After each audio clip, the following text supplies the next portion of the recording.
Hi, everybody. Welcome to Office Hours. It's good to have you here. If you're watching YouTube, in the future, you can actually click on the little link below and jump into Zoom. Note that we're only going to do the first hour here, the Q&A, and then the second hours are Zoom only. So those are just something to manage your expectations.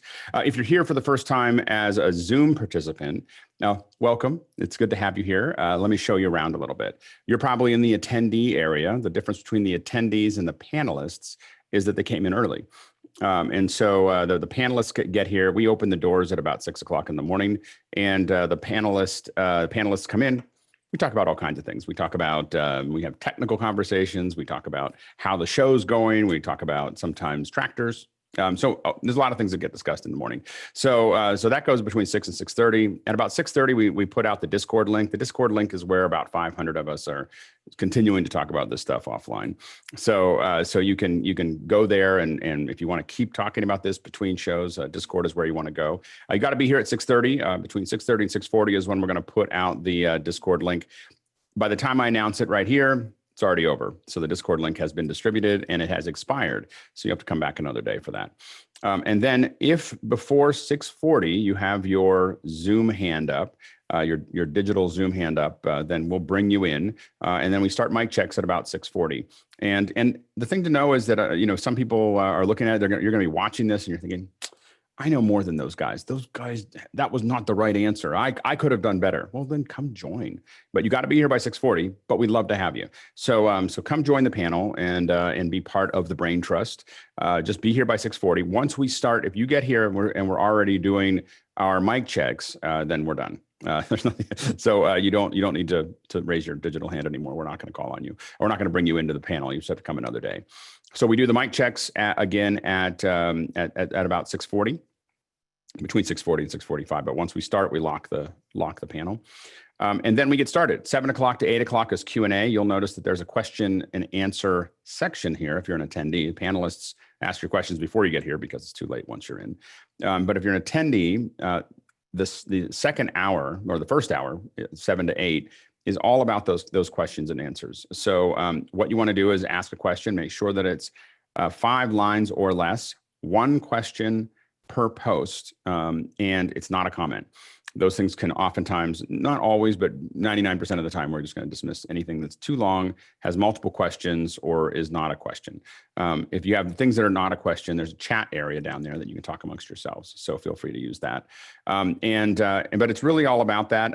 It's better to ask questions at the beginning than at the end as we start to speed up. Our goal is always to get to all the questions. And so sometimes by the end, we're just saying yes and no. So if you have something you want us to chew on a little bit, ask it at the beginning of the hour or in the first half of the hour rather than the second half, and you have a better chance of doing that. Now, once there's a lot of questions in there, we're going to be moving fast. You want to help prioritize it. So vote on questions, vote questions up, and let us, give us a sense of what you want us to hear. So you can kind of guide that conversation by voting the questions up that you're most interested in. Then at 8, from 8 to 9, we have a second hour every day. And that second hour is, something that we feel like it's important to kind of dive into, to like dig in a little bit deeper than what we've done in the past. Today, Jeff Keithley is going to come in and talk more about cloud production. He talked about that a couple of weeks ago. It was great. And he's going to talk about it some more. So he's going to show us what he's learned in the last couple of weeks and what he's been working on as much as he's allowed to, and answer your questions about cloud production. So I'm pretty excited about that. The second hours, Saturday is the long day. That's tomorrow. And we actually go for 7 hours straight. 9 o'clock, Nick Justin's talking about Unreal Engine. 10 o'clock, Steve Bays, who was the former senior product manager for Final Cut, is talking about giving us little tips and tricks about Final Cut. And then Alex Goldner is going to be talking about broadcast graphics. He does a ton of work for the BBC. So he's going to talk about what he does, and how he puts those things together. Last week was fascinating. And then noon is still kind of a wild card. We're still working on that one. So anyway, but that's Saturday. Saturday's a long day. Sunday, we just do 2 hours of Q&A, and it tends to be a little more philosophical and kind of just talking through things on Sunday. And then Monday, we start all over again. So anyway, that's kind of the flow of things. And that's it. It's time to go. It's time to move forward. Phil, what questions do we have? Just a reminder, don't anybody touch the questions once they're in the Right. Q&A. Yeah. So we say this every time and people still do it. It really screws up the system if you add anything to the questions. So it's really, we can't delete them. We can't move them around. We can't, there's a whole bunch of things that it locks up. So do not touch the questions other than to vote on them. Don't add extra notes. Don't add other pieces. Just vote on them and ask them. Okay, great. All right, let's go. Christian Turi asks, Alex, have you thought of a way to store some of the information you guys discuss? Say guest setup, discussed many times, but where can we go to get a good summary to refer to other people? We're working on it. So we have discussed it. We haven't discussed it in public yet. There's a bunch of us talking about it right now. One thought was a wiki. Another one is a more, something that has some internal content that a lot of us that are working on it might refer to, but possibly some external content as well. And so, how to build that is something that I do think it's important that we start coalescing some of the information into something that can be used as guides. And it's just a matter of, we're just kind of thinking through it. You'll find that I move slowly. so, because once you start something, you have to keep, there's a maintenance that has to happen with it. And so, I look at what that maintenance and the trajectory is going to be. I'm not as much of a move fast and break things kind of person. So I'm more of a, let's think about it for a while and make it work. So that's kind of the process I'm going. Christian, do you have anything to add to that question? You had your hand raised. Yeah, I mean, Confluence is one of the kings in wikis. It's the same guys that do Jira. Sorry, say that again. Confluence is the product that they have for wikis. It's very good. We'll take a look at it. I'm trying to figure out. I'm trying to figure out that format. So we're definitely, there's a bunch of discussions about it, and someone's got an open mic. I don't know where, but that may have been me. I was going to suggest that Atlassian has a lot of good products in that regard, but they're the ones who do Confluence. Yep. All right. Next question. Yeah, TJ Asher asks, how do rock concerts set up mics to deal with the massive sound environment so mics only pick up one vocalist or instrument? Go ahead, Bill. Yeah, the single most important thing about that is distance from the mic to the sound emitter. So if you've got a rock singer and he's got a SM58 stuck in his face, that's going to be louder than anything else. On the opposite end, if you're using a mic on a video camera 6 feet from the actual person you're recording, you will never get a decent signal to noise ratio out of that in a room. Yeah, I mean, a lot of it has to do with the types of mics that are off axis. They have a lot of off axis rejection, and then combined with proximity is really how most of that's managed. Tucker, you want to add something to that? Then Mickey, and then move on. And to a point, they don't. It's really, so yes, if you solo up any of the individual instruments, you do hear a lot of other things coming in, but proximity to source, like these guys said, and then part of it is just the sound that happens with all of it is the sound that's happening, and the experts that are mixing it know how to handle that. The other thing is noise gates. Some instruments, they use noise gates and expanders to try to isolate out. So like drums, for instance, when this drum is being hit, the microphone is on. When it's not being hit, it's off. Mickey. Yeah, just to add what Tucker was saying, yes, there is a lot of bleed in the microphones when being used on stage, but yep. We try to isolate it as much as you could. That's why sometimes you see like plexiglass drum shields around the drum kit. That's essentially trying to acoustically shield everyone else from the noise from the drums. And also when it comes to guitar cabs, it's very common to have them off stage or in an ISO box, so that the cabinets aren't blaring into like the vocalists' microphones. Got it. Okay, next question. Jeffrey Rees asks, is there a way in Zoom to zoom in with a Logitech C920 or StreamCam so that it shows more face and less of the room? There is a couple different ways to do that. You have HuddleCam. You can actually control the camera. We've seen that. The guy has shown that a couple times. Someone else can control the camera from somewhere else to make that work. There are some manual camera systems. There is a manual camera or webcam settings that will actually let you take advantage and zoom. If you zoom very much, you're going to immediately, you're doing some digital zoom. So it's not necessarily, you'll start to soften up. but you do have control over some of those cameras on the Mac. On the PC, there's been, I think that some of those tools haven't been as effective. Bill, and then Jan, and then we'll move on. Yeah, the Oh, and simplest, Jeffrey, and Bill, Jan, and Jeffrey, and then we'll move on. the simplest and easiest thing is just move the camera closer to the subject, because if my head gets bigger, the closer I get to my camera. So if you can get it off of something, if it's not on the back of your laptop or something, just physically move it a little closer. And the real challenge is with, if a really wide angle one, is that you just have to, you start to stretch your face, so you can kind of get distorted. So you want to kind of take into account the lens that you're, that some of these cameras have, like a C930 really close to you, definitely is not the most flattering look for most people. Go ahead, Jan. I'm using a C920 with eyeglasses, so if you wanted, this is what it would normally look like. I could go in that far, or what I try to do is, and then also I could control the angle of the camera. Eyeglasses by Ecamm. That's great. Jeffrey, last one and we'll move on. That's digital zoom. You also have optical zoom. There are a whole bunch of stuff. Years ago, when the 920 first came out, we tried a project where we took an old digital camera and tried to go through the optics for zoom and things like that. Didn't work as well, but this is an alternate way. You can get these on Amazon, just little lens extenders to macro and fisheye lens and everything like that. That might help there as well.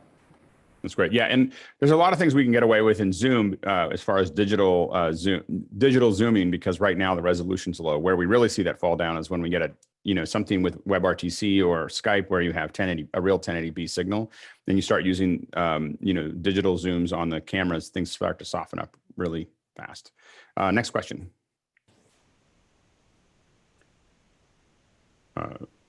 Did we lose you, Phil? Oh, Greg Gibson said yesterday someone briefly mentioned the Ethernet over AC power.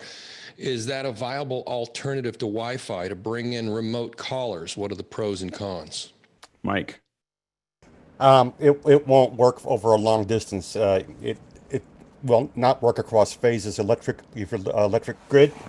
You could use it if you want to talk to the house next door and you're on the same side of the transformer. It would work. And if you're worried about it, the links are encrypted, but it's actually a matrix, so you actually could have more than 2 nodes on it. You could have an unlimited number, but there's an encryption scheme. The standard is called HomePlug AV. It can go up 200 megabytes a second. Those systems that are that fast have GigE ports for Ethernet, but you only want to run it in the same building and try to put it in the same phase. If you look at your electric panel and you see that you got the two sides of your 240, if you put both outlets in the same size, same side, it'll work better. It doesn't like crossing the phases that much. Tucker, and then we'll move on. Yep, that's what I keep these with me all the time. I've actually got quite a few of them, but as just a get out of jail free card, it's a good option to have. I wouldn't necessarily use it as a primary, but if I knew that it's on the same phase, or like I use them a lot of times on just both ends of an extension cord. And that's like the best possible situation for these, because there's no crimps, no connections between. They do work really, really well. That's great. Next question. Guy Cochran asks, when is an event big enough to start discussing utilizing the switch? Time and money. So I would say if you've got, for us, if we've got the time and we've got the money to do it, we want to put it in. So, it can take up to 60 days to get the switch installed. It can be as fast as 5. It just depends on your location. So we'll get some locations that we can put it in 5 days. They have to negotiate that fiber circuit with AT&T or Verizon or CenturyLink. And then they're kind of at the whim of those companies to put that system, that switch in. So it can take some time. Usually we try to get 2 to 4 weeks out minimum, for installing it. And then, then there's an expense. If you're inside of a city, you're paying for a port fee, which is about between $1,000 and $1,500, per month for that port fee. And if it's two-way, you'll pay 2 of those port fees. And then if you're outside of the city, you're paying a long distance fee because of they're contracting that connection with third parties to make that work. And so there's an extra cost as you go out there. And then you're paying, if you're within the city, it's free as far as anybody in the city can connect to each other with those basic ports. But if you go from city to city, you're paying what we call ICOD, which is their long distance again. So you're paying for compressed, and in their case, I think it's about 250 megs a second. Compressed is, I believe, about $360 an hour, and then uncompressed, which is 1.5 gig, is about $720 an hour. But the idea that you can take uncompressed footage and move it from one side of the country to the other with 2 frames of latency is nifty. It is a super powerful, really flexible system to move really high quality video at a very low latency, but it does cost money. So if we're going to do, generally we're looking at, a much more fluid way to do it is the consumer connections of, how am I going to, Skype or the vMix, solutions or other things like that. That's going to be your less expensive and pretty fast and relatively good system. LTN is the next step up from there. And then there are some SRT solutions. The thing with the SRT solutions is most of them we still see sitting in 400 to 500 milliseconds. In fact, and this is a question actually for Leland. So have you measured, when you use vMix Call, are you doing ultra low or the low latency setting, or are you doing the regular latency setting? So vMix has a regular. We did temporarily. Well, when I had the RTX 4000 on Phil's machine here in-house, we were using the low latency stream. You need at least 3 gig of video memory in order to use that feature on vMix. So make sure your card's adequate before you try to use that, because it's going to use a lot of GPU processing power in order to pull that. Interesting. Yeah, because it's what we noticed is that the regular latency looks to, the measurements that we did with vMix is that regular latency is pegged at 500 milliseconds, each leg. And then the low latency appears to be somewhere near 200, which is, I didn't have the measurements quite as accurate, but it did look like it was about 200 milliseconds. So it seems about right. Yeah. So you're getting, so those can solve a lot of those problems on a lower budget area. But when you really, if I'm going to connect 2 stadiums or 5 arenas or a bunch of, really high profile folks for a broadcast, and I have the money to do it. Usually not, the funny thing is usually not broadcast money. It's, do you have corporate money to pay for that? That really, because corporate actually has a higher requirement for success than most broadcasts, as we've seen in the last two months. So anyway, so that month, but to make it short, to go back to it, time and money. Is if you got the time and you got the money, it's an incredible connection. It's like that Ferrari and Ferris Bueller. If you have the means, I would so suggest it. Anyway, so next question. I think you're referring to the luggage, but same reference, right? No, I think I thought it was the Ferrari. That was Joe versus the volcano. The luggage. But I think that the anyway. All right, rat hole. Sorry, Christian Ortiz. Anyone using or having experience with a PCI capture card like Blackmagic DeckLink or the Fury Matrix, looking for a lower entry cost way to capture HDMI video? He's already got a PC with some slots. We have seen, so one thing that I will say as far as capturing, it depends on how many inputs. We've definitely seen the single channel Blackmagic card be more stable as far as capturing goes. In some ways, I would rather have 4 of those than a duo, or I'm putting duos into the ones that I'm building right now, but into the PCs that I'm building, I'm putting duos in so that I can define what that IO is. But we have found that there are some things like Skype that can't see the duo. It can only see the single card. So there are some areas there. Go ahead, George, and then Jeffrey. So I've got the Blackmagic quad in my system right now. My ATM mini is going into it, so it works pretty well. And I'm using all 4 channels, so no issues there on the DeckLink quad. That's great. Jeffrey?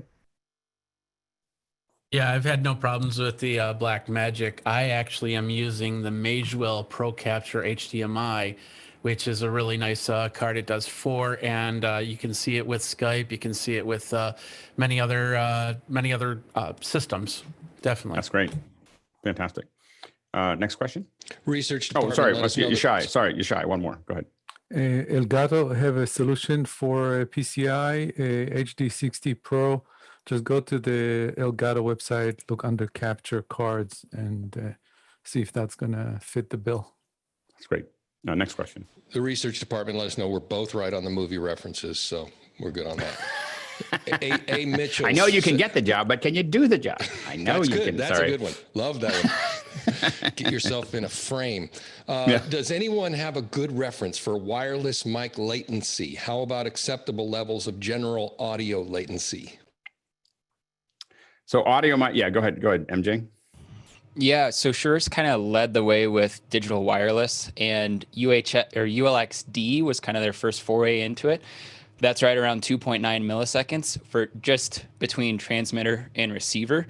Axient, they've been able to get down to 2.03 or something. So it's coming down quite a bit. There's a good article about that in some of their white papers. I'll throw in the links. That's great. Yeah. Yeah. So when we're talking about acceptable, usually the numbers that I've seen over the last decade have been less than 7 milliseconds. But obviously the bulk of them are starting to get lower and lower in that range. Go ahead, Tucker. MJ, I don't know on the analog stuff, the UHF-R stuff. Do you know what its latency was? I mean, it was basically real time, wasn't it? Basically none. Yeah. And I've worked with artists that won't use digital. They will only use the older UHF-R because of that very reason. Yep. Next question. Gary Monroe, what is your pet peeve about audio video production today that you wished you changed to make your life easier, i.e. the standardization of cable connectors or anything like that?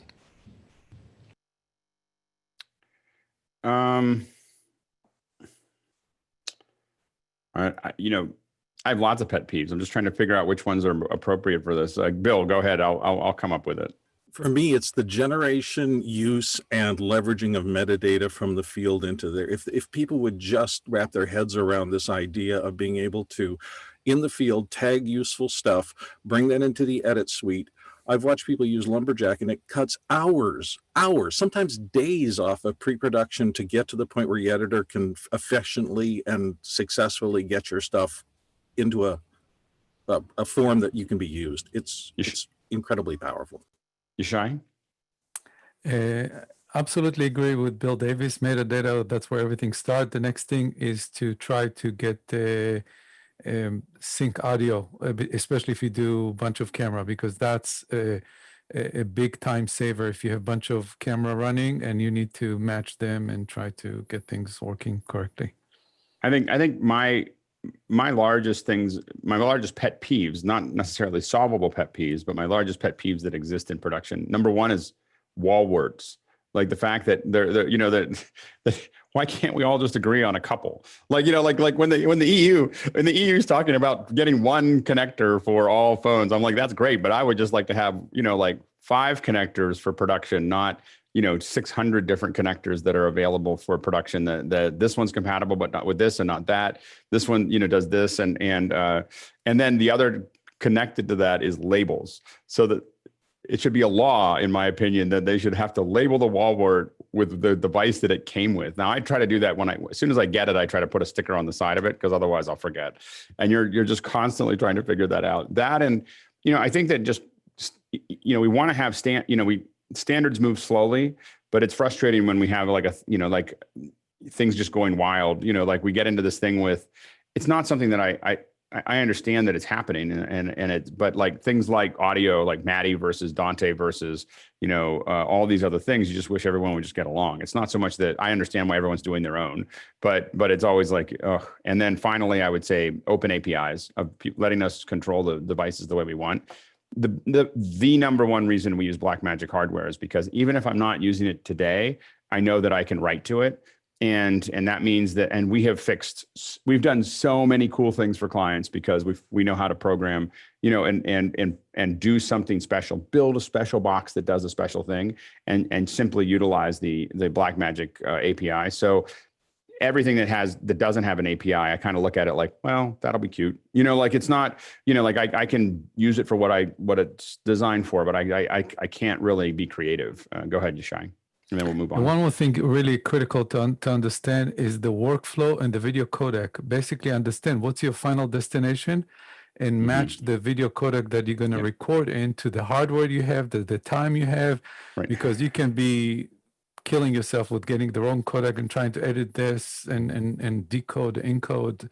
So that's really critical to understand the whole workflow. And bad cables. I don't like bad cables. Like, just cheap cables, like like the non-rear twist STI cables. I pretty much hate. And so I was trying to explain to someone that I'm building a new system, and I was explaining we have to buy all these different colors and all these, and they're like, "You're crazy." And I'm like, "Yeah, but once I build it, I'll know where everything is. And I know exactly how it works. And I don't have to hurt my fingers when I don't have to use a trumpeter." Anyway, next question. A. Mitchells is asking about the possibility of a Zoom review for Laura, if she would like one. When she asks for it, yeah, absolutely. But inside of maybe on a weekend, if Laura wants one, we can give her that. Yeah, absolutely. Next question. Will Philip Oler says, will any USB mic or USB mic interface show up in Wirecast or Mimo Live as an audio source? It should. I mean, it should. It's just most of these. If most of the USB mics have a very, they're following a very standard protocol. Go ahead, Leland. Just one thing about USB mics that not a lot of new people would know about is the fact that there is no way to connect a USB mic to a mixing device. So keep that in mind. It has its own sound card built onto it. So there's really no way to adjust any of the features you see us doing with a lot of these XLR mics here. So I'm using a USB mic. Seems to work fine for me. I have been using one for years and haven't had no problems really at all. Great. Thanks. Yeah, absolutely. Next question. Oh, go ahead, Jesse, and then we'll move on to the next question. I've got a Yeti Nano USB mic. It's shown up on every app I've opened it. I've never had any issues with it. Yeah, absolutely. Next question. Christian Turi says, what's the best way to give feedback about the show? Is there a Discord channel? There is. It's called RFI, and I read it every day. So there's a thing called RFI. It's room for improvement. I can't promise how fast we will respond to those things or if we will respond to them, but the number one place to complain about things is that channel inside of Discord. Next question. I think they just wanted to give you some compliments. I think that's all they wanted to do. I'm more interested. You'll find that I'm far more interested in the complaints than the compliments. So we in production, we actually don't track what went well. Like we're like, yeah, we get that. We'll discuss it over drinks or over lunch or whatever.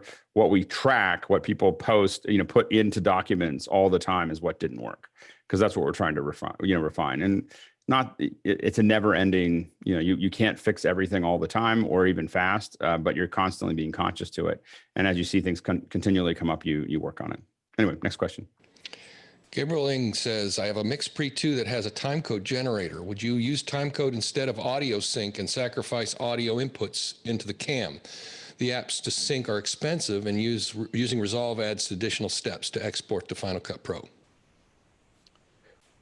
If I had extra inputs that I needed for audio, I would not use up timecode for that. But if I had an extra channel, timecode makes things easier. Go ahead, Mickey. I mean, if most cameras that have timecode inputs would also have audio inputs, but say if you're using an SLR, you could build a cable wherein you could feed a timecode feed into one of the channels, like channel 1, and then audio into channel 2, so you don't have to pick one over the other. Yeah, but if I have to choose between audio input into the camera or timecode, I will always take audio because I'm really good at syncing with timecode. I mean, I'm really good at syncing with audio, so my skill set is very high in that area. Now, if I'm only using it, again, if I'm only using that to get to Mickey's point, I would much rather have a local audio going into the camera. I only use the audio going into the cameras generally for sync, but they also are a bit of a backup, for me to have that there. And so, but generally, if I have to choose between the two, I'll take audio because I didn't have timecode for a long time, so I have some skill sets in that area. Yishai? The only thing to add for what Alex just said, this is correct when the camera that is getting this audio is close to the sound. But if the camera is roaming around and you run away from this audio, you'll never be able to sync it. So then you want to rely on timecode. So let's say for somebody who does wedding and the camera is running around, you won't get the same audio that the camera A is getting. So you want to rely on timecode as opposed to on sound. Yep. No, that's good point. But often if you're running around, you're also using the local audio for the camera. So you have to be conscious of that as well. No, using Tentacle Sync, you can run with the timecode around. Absolutely. Tentacle Sync is amazing, but Yeah. I was responding to the question that was there, but Oh, Tentacle Sync is a great solution for that. Yeah. Yeah, absolutely. Next question. Dave Miller asks, has anyone written up a DIY ATEM mini computer build? What CPU, HDMI, digitizer, and software? I guess if you wanted to try to replicate the features of an ATEM mini, I'm thinking. I don't know. Well, I think the question is if you. I guess took that to mean a build that would be a suitable production machine to attach an ATEM mini to. I'm not sure. I mean, it says HDMI digitizer software. I think that there's no way you would get to that price point. So if you're trying to build your own ATEM mini, there's no amount that you couldn't get to it DIY without spending 10 times more than it costs, or maybe 5 times more than it costs. What I will say, as far as controlling it goes, I was just talking to someone yesterday that's controlling their ATEM mini with a Raspberry Pi, and so it doesn't take very much to talk to the ATEM mini, and it intrigued me. They're using it as a remote, so the Raspberry Pi is phoning home, so you send it out, and the Raspberry Pi phones home, gets the information, and then you can then control the ATEM mini remotely. But I think that so it's a pretty light. As far as just doing that part of controlling it. Now, if you're doing more than that, if you need to digitize, that some of the larger little PC boards that are $200 or $300 can probably actually take an HDMI out of the mini and stream it. I mean, you can definitely build a streaming box that's $200 or $300 that will do the basic mechanics of streaming. It may not be as good as something that you might buy off the shelf, but it could definitely do that. Go ahead, Marty, and then we'll move on. Can't hear you, Marty. Sorry, mute. The thing is, the ATEM Mini Pro has the encoder already in it, and so what I'm using in my little travel kit with the ATEM Mini Pro is a little Azul PC stick, which is like a thumb drive PC. I plug it into port HDMI 4, and that gives me my control screen. It runs enough to run the control stream. The streaming is the encoders in the ATEM Mini Pro. And then I can just, on my multi-view, I can see my control screen if I need stuff that isn't on the buttons. And it makes for a very nice, very small package that can go out in a small Pelican kit. That's great. Marty, just to follow up, do you package that with a little switch? Because you've got at least 2 Ethernet port requirements there, right? Yeah, I have there's a little switch that I put in there. It'd be interesting to see that full package if you could provide. Yeah, I'll take a picture once I have it back together. Right now, it's all scattered about on my desk because this is coming to you through the ATEM Mini Pro. Ah, cool. Thanks. Next question. Yes, please. Greg Gibson wants to know what's the best way to bring in a musician without squashing the music into Zoom. To Facebook without squashing the music from the speaker with the browser noise suppression. It depends on what their well, number one is if you're going through, I don't know what you're going through to do it. But the main thing is getting a good IO, for whatever you're going into Facebook. So a good IO that goes to Lightning, or a good IO that's going to go into your computer, and not using, something that's just the basic pieces there. Now, one thing to know. I'm sorry to interrupt. He just says he's using actually vMix Call to get in through. So if that affects it. Yeah, it's WebRTC is not going to have a great, it's not built for audio, so you're never going to get as good a solution from a sound perspective as you will, locally, or if you're doing a live stream just locally, you will always have better quality than WebRTC, or almost always. I know that NeuralNet is still working on that, and we have to go back to looking at it a little bit to try to get better audio out of it. But Skype still has, as Leo mentioned yesterday, Skype still has kind of the lead on that process. Go ahead, Tucker, and then we'll move on. Yeah, it kind of veers away just a tiny bit, but if he's using vMix Call, he's already using vMix, and I would recommend using SRT to achieve the same goals. You do avoid a lot of the WebRTC compression artifacts that happen on audio, and you can actually define your audio quality where you can't on vMix Call. That's great. And you might have a little bit more latency, but then you get a lot more quality. So that might be one of those things where you connect to someone knowing that it may not be great for a roundtable discussion, but it'll be great for throwing to somebody remotely and getting a better audio return. Yeah, that's a great note. Is with the SRT, is there a remote client for that's easy for vMix? It depends on what device you're going with, but sorry. It depends on what you're using, what the other endpoint is. If it's an iOS device or an Android device, Lyrics Broadcaster is a fantastic solution. They actually just updated to where you can actually send them a QR or have them take a picture of a QR code, and it does all the internal settings for you, which is absolutely awesome. They took all the, that knowledge requirement out. As far as there's a couple of other software solutions from is it Guardian Apps? That has some options for Windows PCs for doing connection back as well. That's great. Go ahead. You can also do vMix to vMix too. Right.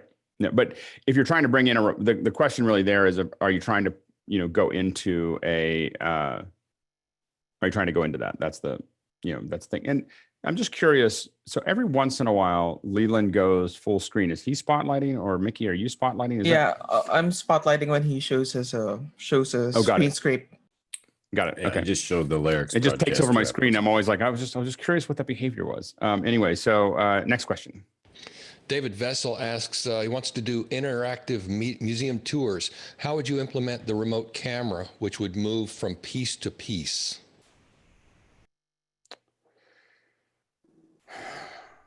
Ideas? Yeah, Shai? Okay, I hope I understand the question correctly. So if you want to remotely control the camera, OpenReel, it's an expensive solution, but it's a great solution because you can use a regular iPhone, so you don't need any sophisticated camera with a simple lighting if you need lighting or if you allow to use lighting. I think that this one's really like an interactive tour that is probably I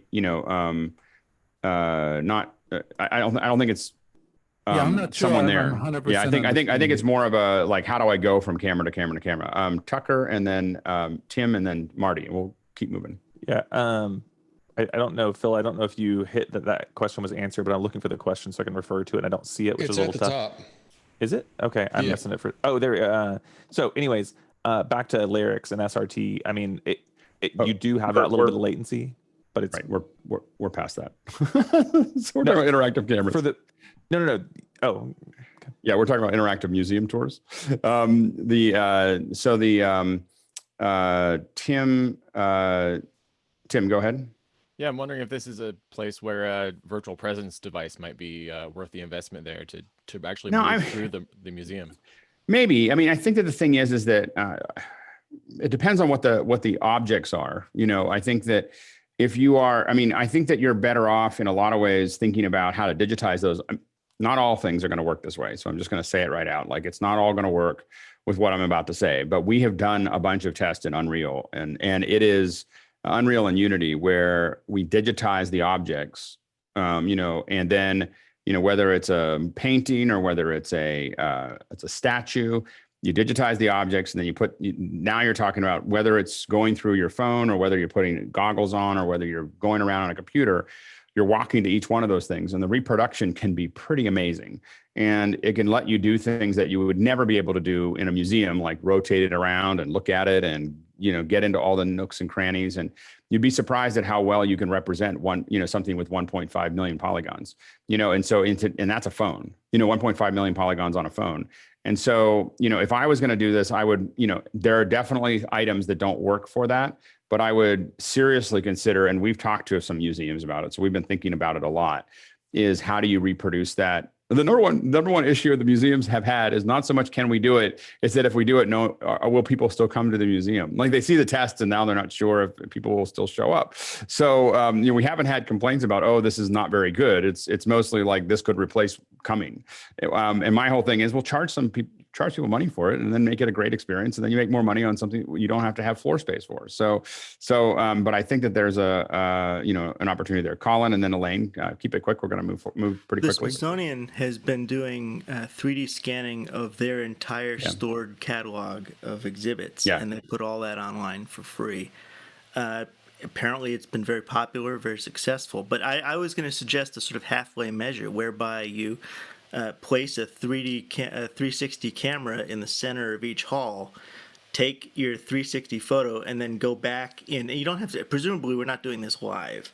So you take your 360 camera, you take your shot in each hall, and then you mark the coordinates of each exhibit within the hall. So you can zoom in and have a shot marked for every exhibit that people want to pass through. It's been one of the, we've done a fair bit of 360 tours, and the real problem you get into is resolution, of it falling apart pretty quickly. And so, I think that where we're going with it is trying to figure out how to put it into Unreal, because, of the level of quality we can get. Go ahead, Elaine, real quick.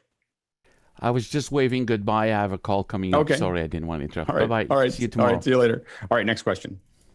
Okay, Rick Markley, we have briefly talked about nonverbal communications where Alex hand signals for stretching time, etc. Aside from ASL, are there other standards for hand signals? Maybe a second-hour topic. Yeah. I don't think there's a whole second-hour topic that there's not a big standardization. There is stretch. Stretch is a pretty well-known one. There is cut off, like end, wrap it up, or this is the same. And, that's, this is, I can't hear you. Also a nonverbal cue to the audio engineer that we've learned from the folks from the musicians on stage is this: when they pull out their earphone, it means you're screwing up my mix. Like oftentimes when they pull it out, there's something wrong with the mix. And when they pull it out with force, it's not a nice thing to say to the audio engineer. Like that is you're screwing it up. And if you want to look at like some of the analyzing some of the Mariah Carey stuff on New Year's Eve, that was a big problem. You could see her pulling this thing out and having trouble with her mix. And that makes it very hard for people to sing when you screw up what's coming back to them. Go ahead, Elliot. So I've gotten to be the technical director for a big sign language event. And I actually had a deaf camera operator and a deaf mixer operator who had their back to me. And one of the things that's interesting, like in sign language, American Sign Language, Japanese Sign Language, any of them, is there are these little micro vocabularies that are very situation specific, and they just pop up sort of on the spot. So we made up these little codes just between the 5 of us in the control room, right? Like if I tap you on the right shoulder, it means go to this camera. If I tap you on the left shoulder, it means the wide shot. And something else, I'm gonna tap you twice, and you got to turn around and look at me so I can explain it. But we do this with English all the time subconsciously. In a situation, you come up with your own little 5 things that you need to communicate as shorthand, and that happens with sign languages too. Like lexicon. Yeah. And Elliot, tell us a little bit about your background, because are you doing sign language, or are you doing? Yeah, I do some volunteer work. So I'm actually involved in a sign language church. So like I work in software professionally, but we've done a bunch of events over the last 10 years that are like completely conducted in sign language. Yeah, that's why I struggle so much with audio. Yeah, absolutely, Marty, and then we'll move on. There's also the sort of nonverbal thing from the host that's on camera, of that little, you can see that they saw your note on the DSM or whatever, and it's always interesting. It's super useful. Yeah, if you're working with someone experienced and you show them something that they need to know, you'll just see this. And it's if they're good at it, it's really subtle. Where if you didn't know that they were saying something to you, it just looked like they're responding to someone, but you definitely know. Anyway, next question. But there's not a lot of standardization, I have to say, other than you're in it a lot of times, and certain teams get into a lot of nonverbal cues. Anyway, go ahead. Scott Favorite asks, what's the easiest option to collect crowdsourcing videos?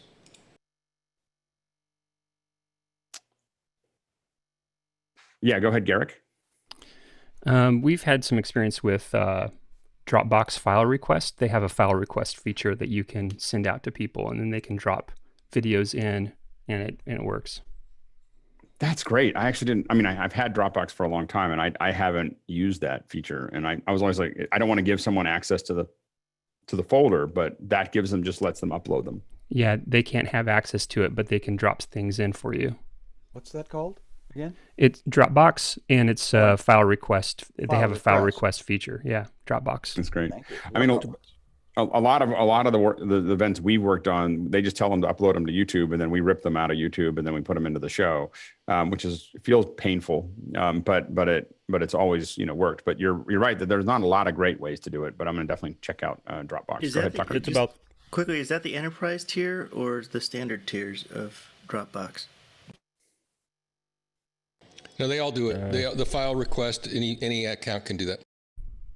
That's great. And best of all, there is absolutely no file limitation size-wise. It's amazing. All my students submitted their work through file request. Interesting. Very interesting. Tucker and then Leland. Let's move quickly because we're going to go through for a self-hosted version. There's an application called C-File that's basically a self-hosted Dropbox alternative, and you can do with the free version. You can actually set up that same thing where you just take it here, drag, drop, and you have it. That's great. Leland? I can't hear you.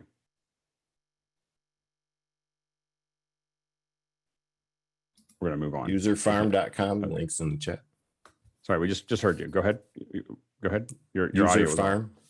Yeah, userfarm.com is another place you can find video collabs like that. Yeah, that's great. Next question. Esbjorn Larson boils down to this question. How do you deal with clients who want to do video when you know it's a bad idea? Charge more. Yeah, in the end. A lot of times I think that the thing that we try to find is how do we make it a good idea? How do we, and then we charge what it takes to make it a good idea. And if they don't want to do that, then you don't do it. But you're like, well, here's how you make that work, and this is what it would take, and this is how it would look, and everything else. And and the goal is that because throwing away $2, oftentimes if you're throwing away $2, why not spend, at least give them the option to not throw away $4. And so because if there's so many of our clients, I mean, it's a great question because there are so many of our clients that will do things that we just know no one's going to watch that or no one's going to download it. Now, I will admit that sometimes we're wrong, and they have a great idea and we thought it was crazy, and then it turns out to be a great idea. But that doesn't happen that often. Usually if you've done a bunch of these, you're kind of like, well, I don't think. So what a lot of times we do is try to talk through with them what the options are, and what might make it better. And in the end, if you hire me to do it, I'll do whatever you want me to do. I'll execute that. I'll give you feedback. But if you say this is really the way I want to do it, I will not give you any more feedback. I will do exactly what you want, and I will try to make it as good as I possibly can. And I'm working, I'm for hire, and so I'm not, it's not my job. Bill, and then Roscoe, and then Sky. There's a classic pre-production document called a treatment. Look it up online, and it is the justification for why you're making the video. People don't use them a lot nowadays, but it really is a great thing because if you're doing a treatment, you have to justify, here's why it needs to be a video. Yep. Roscoe? Always remember the phrase, this one's for my mortgage or this one's for my art. There you go. One for the meal, one for the real. Yes, the treatment concept, it's a managing expectations. It also allows you to do change orders. So at what point they want to make a change, you can say, we've reached this goal of these blueprints, and you want to add a second house onto the back. Or they change the word from house to houseboat after you deliver what they asked for, but forgot to say the word boat. Right, exactly. Next question. Peter Pergethafor has a MacBook Pro connected via DisplayPort over USB cable to a large monitor that does not deliver power over USB-C. Is there a way to inject power so that I don't need a second cable to a charger? Maybe. Mike. Oh, go ahead. Oh, Mike and then Phil, and then Ball. Yeah, I don't know. If the issue is just that you don't have ports on the MacBook, then the Apple USB-C AV multi-port adapter has a USB-C to put power onto it, and has HDMI out to your monitor. If that solves the problem, I don't know what the other issue. I mean, you still got to plug a power adapter in and run power into that adapter, but you won't need to use another port in the MacBook. Phil, and then Paul. I have the OWC Thunderbolt port, and I believe that will put power into the USB-C chain for your display. And Paul? Yeah, exactly the same thing. It's a OWC Thunderbolt 3 dock. It delivers power over the USB-C to the Mac, and then you've also got Ethernet, display port, etc. All the ports that you need. I use that in our office. Next question. Prima Kadir, I believe, is having some trouble getting to office hours on Discord. How can we help her do that, perhaps? Maybe in Discord. Yeah, we changed some of the settings, so we'll go back and look at it. I think it's hard for people to update some of their stuff with we have more of a restricted, but we'll go through and make sure that everybody's been moved. If you, because Phil, I think we were talking about that, we restricted folks to, people are kind of lazy about making changes when they first got in there, so we tightened it, but I think we might have tightened it too far. So we'll work on getting that fixed this week. Sorry about that, but we'll work on getting that sorted out in the next day or so, over the weekend. Next question. TJ Worrell, if forced to use Comcast cable as your primary egress from a venue, what cable modem would you recommend? Does anyone have a specific? Go ahead, Jeff, and then Marty, and then Paul, and then we'll move on quickly. Go ahead, Jeff. Can't hear you. Still can't hear you, Jeff. He might be saying what I'm saying, which is use the Comcast modem. Get the newest modem that they're offering, because they're always updating the system. And if you buy a modem, it's going to be end of life before you've paid it off. So I just get exactly what I was saying. I just had this come up yesterday with a venue that's going to be live streaming, and they were getting 5 up. And yeah, they had an old modem. Go swap it out at Xfinity. You can always swap the modem anytime you want if you rent the modem from them. And I've found that's the best way to go. I have a pile of old modems. Just pay the bill, get the modem. It works. Go ahead, Paul. Yeah. Whenever the Spectrum tech comes out to my house, I ask them the same question. I always ask this question: what are people using that works, that you have the least problem with? And they all say, get a Nighthawk modem. And I've got 2 of them. I've got one here in the condo, and I've got one out at Cedar Creek at the Four Kitchens house. And they both work excellent. They're awesome. Okay. What I, just as a note, what I use on at my home is an Aris surfboard, and I found that my Aris surfboard was far better speeds and much more stability than the hunk of the doorstop that Comcast sent me. So, and it still works. I bought it 3 years ago, and it's better performance, and it's clean, and I'm not giving Wi-Fi to everybody through my modem. Anyway, next question. Jack Betchy says, I've been asked to set up a green screen studio in a limited space. Can you point me in the right direction to sort lighting and audio layout? Definitely, when you have limited space, for us, you got to let us know what that is, because is it 4 feet by 3 feet? Is it 10 feet by 10 feet? At 10 feet by 10 feet, there's a lot you can do. At 4 feet by 4 foot, there's less you can do. So it's just a matter of really defining what that space looks like. I will say that my opinion is that if you're using green screen in a limited space, you have to have better green screen. So I would use Lycra or paint. The only Lycra and paint that I use is composite components. I've used it for 2 decades. I use it everywhere. I won't use anything else. I've tried. I've bought other things on Amazon. I bought other things or whatever. And, to save money or to find something better, there's nothing as good as the composite components paint and the composite components Lycra. Now, it's a little bit more expensive here and there to do that, but I find being able to stretch the Lycra makes it a lot easier to do the paint, to get the key. The paint is just the right color, and I can't quite figure out what it is about it. It's a little bit warmer than Roscoe, and it keys better. It always keys better. Tucker? Just a plug for Discord. Join our Discord. Go to the setups in there. There's Elliot Murphy, what he did with his small amount of space and how he arranged it. Absolutely fantastic. And there's a lot of discussion there that can help you. Next question.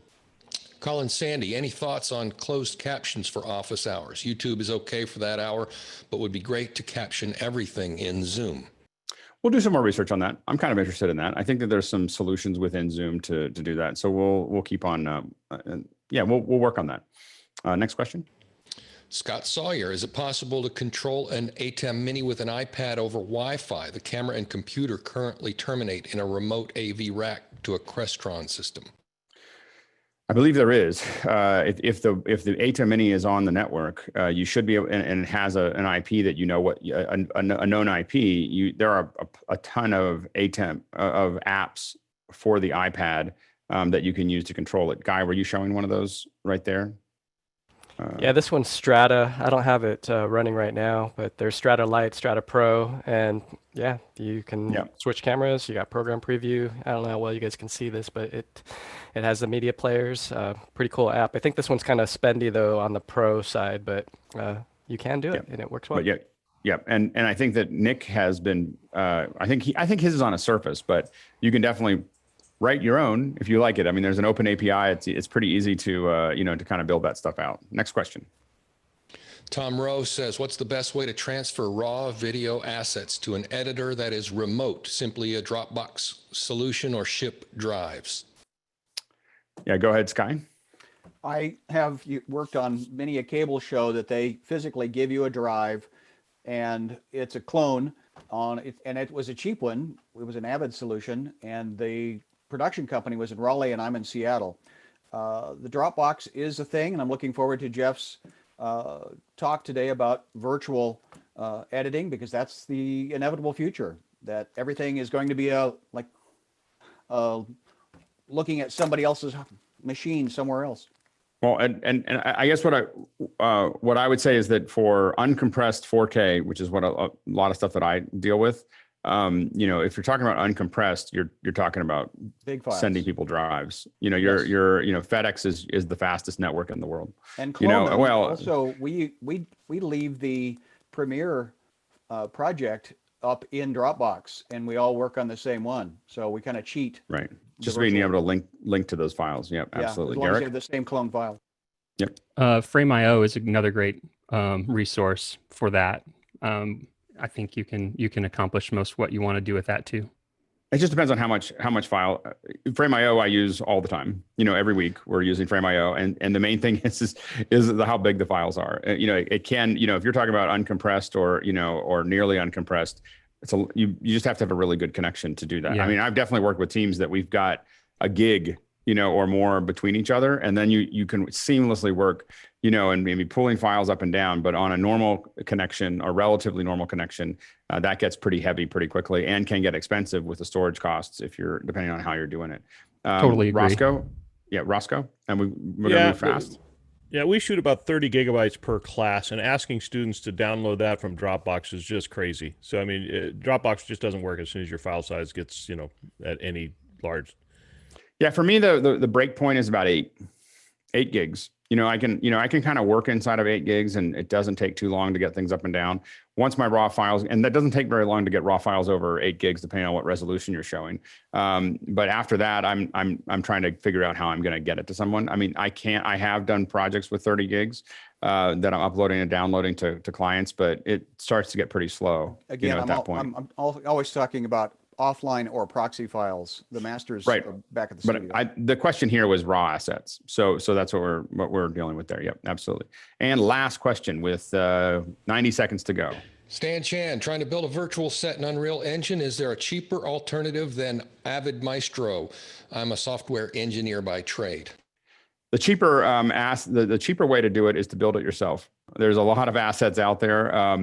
What I would look at is look at a lot of those things, partner with some folks, probably even on Discord, of, hey, I'm looking for this, and sketch some stuff out and try to build it out there. But the cheaper way to go, you don't have to. I actually don't like buying a lot of sets from folks.